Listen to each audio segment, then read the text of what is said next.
این عمل در جمله آن معاملاتی است که حرام و ناروا است. مثلا احتکار عملیه می‌بینیم که مواد ضروریه اولیه جامعه را یک تاجر از بازار خریداری میکنه و یا جای دیگری وارد میکنه، اما به قصد بلند شدن قیمت ها.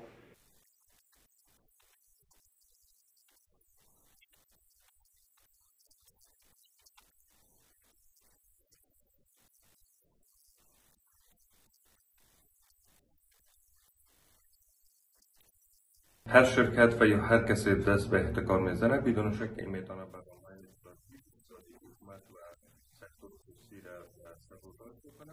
هم از لحاظ شرعی و هم از لحاظ اقتصادی کسانی که دست به احتکار میزنن و باعث بینظمی در مارکت میشن اینا مجرم هستن و مجرم محسوب میشن.